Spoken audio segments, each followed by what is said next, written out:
दोस्तों, अगर आप एक सीरियस कमिटेड रिलेशनशिप में हैं तो एक गलती करने से बचें। ये गलती जानलेवा हो सकती है, आपकी जिंदगी को तबाह कर सकती है। अभी 2 दिन पहले मेरे एक व्यूअर हैं जिनका मैं नाम नहीं लेना चाहूंगी, वो पंजाब से हैं। उन्होंने अपनी लाइफ मेरे साथ डिस्कस की। उन्होंने बताया कि उनका जो जन्म था वो एक गरीब परिवार में हुआ और उनके माता पिता ने बचपन से ही बहुत दुख देखकर उन्हें पाला था। तो उन्होंने कहा, मैं बचपन से ही प्रिपेयर था कि बड़े हो गए मुझे मेहनत करनी है, अच्छी पढ़ाई लिखाई करनी है, ताकि मैं अपने परिवार को, माता पिता को एक अच्छा जीवन दे पाऊं।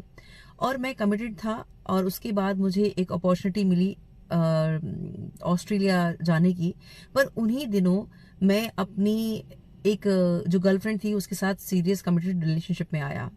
और जब उसे पता चला कि मैं ऑस्ट्रेलिया जाने की बात कर रहा हूँ तो वो रो रो के बेहाल थी। मेरे परिवार वाले तो खुश थे, लेकिन वो रो रो के बेहाल थी। उसने कहा कि मेरा जीना मुश्किल हो जाएगा अगर तुम यहाँ से गए।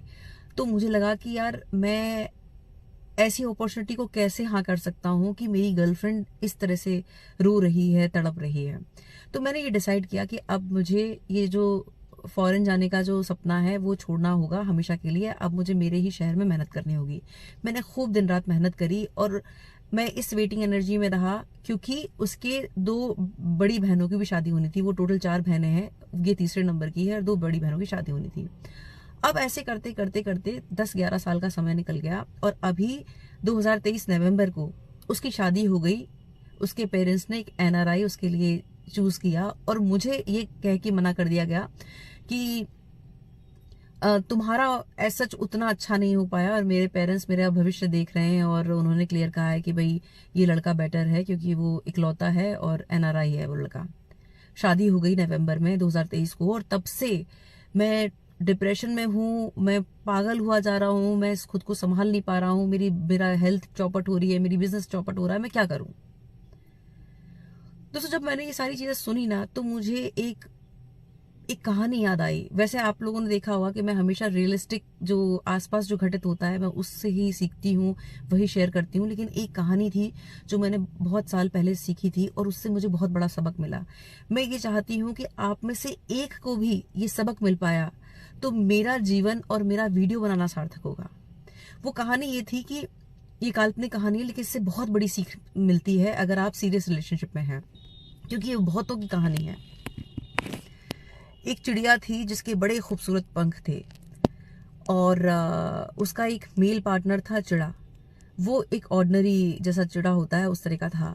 अब वो हमेशा दुख में और मायूस इसलिए रहता था। वो चिड़िया उससे हमेशा पूछती थी कि तुम दुखी क्यों रहते हो। तो वो एक दिन कारण बताता है कि तुम्हारे इतने सुंदर पर हैं, तुम्हारी तरफ तुम्हारे पंख इतने सुंदर हैं, तुम इतनी अट्रैक्टिव लगती हो कि तुमसे तो कोई भी आकर्षित हो जाएगा। तुम कभी भी उड़ सकती हो, मुझे छोड़ के जा सकती हो किसी और के साथ। अगर तुम चली गई तो मेरा जीवन कैसा हो जाएगा। क्योंकि वो अपने मेल पार्टनर से इतना प्यार करती थी तो उसने कई बार उसे अश्योर किया कि वो कहीं नहीं जाएगी, लेकिन वो हमेशा इसी तरह से चिंतित रहता था। तो एक दिन वो फ्रस्ट्रेट हो जाती है और जब उसका जो मेल पार्टनर था चिड़ा, जब वो दाना लेने जाता है तो वो डिसाइड करती है कि आज वो कुछ ऐसा करेगी जो हमेशा के लिए उसके मेल पार्टनर को सिक्योरिटी दे देगा। तो वहां से एक राहगीर जाता है तो वो चिड़िया रिक्वेस्ट करती है, ये कहती है कि आप मेरे पंख काट दो।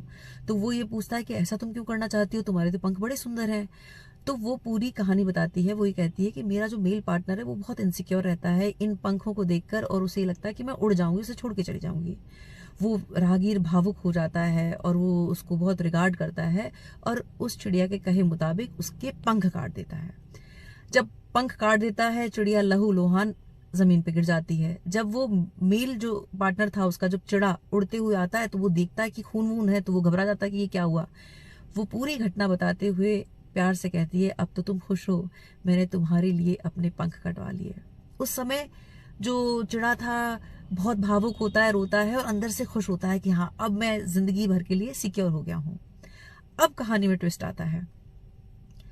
अब कुछ दिनों तक तो सब कुछ अच्छा था, उसका ईगो भी बूस्ट हो रहा था, वो सिक्योर फील कर रहा था। पर कुछ दिन बाद उसे लगता है कि यार, ये उड़ नहीं सकती, देखने में इतनी कुरूप लगती है, इसके पंख नहीं है, ये लाचार है, इसकी वजह से मतलब मैं कहीं और जा नहीं पाता हूँ, इसकी मुझे सेवा करनी पड़ती है, इसके लिए भी दाना लाना पड़ता है। और बाहर देखो कितनी सुंदर सुंदर चिड़िया हैं जो आसमान में उड़ रही हैं और वो ऑर्डिनरी चिड़िया थी। अब उसको वो अच्छा लगने लगता है। तो एक दिन वो फाइनली डिसाइड करता है और उससे क्लियर कहता है कि देखो, तुम मेरा अब इंतजार मत करना, मैं अब अपनी जिंदगी की शुरुआत करना चाहता हूँ, तुम भगवान के भरोसे रहो, मुझे तो मेरा जीवन पूरा देखना है, तो मैं अब हमेशा के लिए यहाँ से विदा ले रहा हूँ।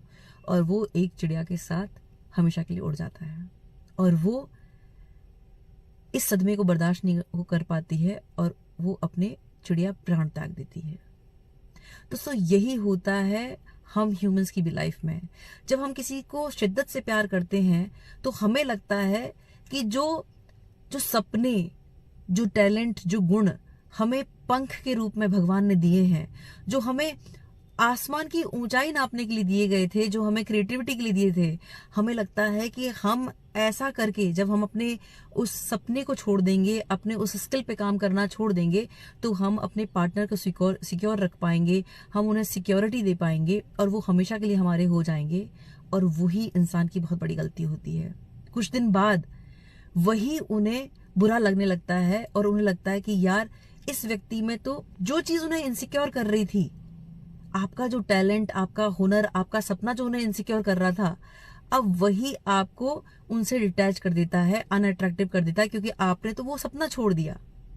इसीलिए यहाँ मेरा कहने का मतलब ये है कि आप किसी के साथ लॉयल रहें, कमिटेड रहें, सब कुछ रहें, पर यह आपकी जिम्मेदारी है उसे ये अश्योर करने की कि मैं इस सपने के लिए बना हूं, मैं इस ड्रीम को फुलफिल करने के लिए बना हूं।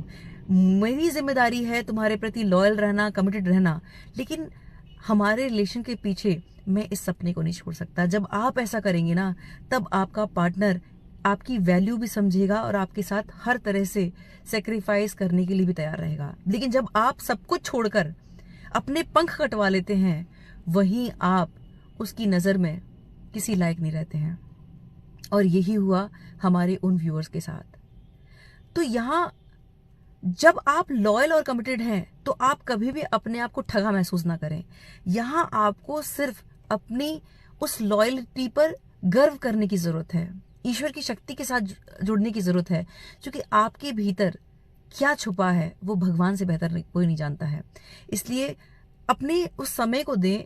आज आपके साथ अगर ऐसा कुछ हुआ है तो एक टाइम लें, रोएं, चीखें, चिल्लाएं, एकांत में आपको जो करना है वो करें, लेकिन अपनी जो ये वैल्यूबल लाइफ है उसका सम्मान करें और भगवान की शक्ति से जुड़े रहें।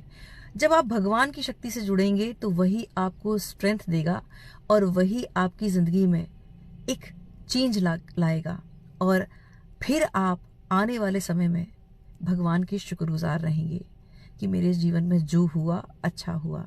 आपको सिर्फ दोबारा शुरुआत करनी है, अपनी स्किल्स पे काम करना है, बेहतर इंसान बनना है। जब आप बेहतर इंसान होंगे तो आपके जीवन में फिर से नई परिस्थितियों का निर्माण होगा और आप अपने ड्रीम पार्टनर से मिल पाएंगे जो एक्चुअल में भगवान ने आपके लिए बनाया है।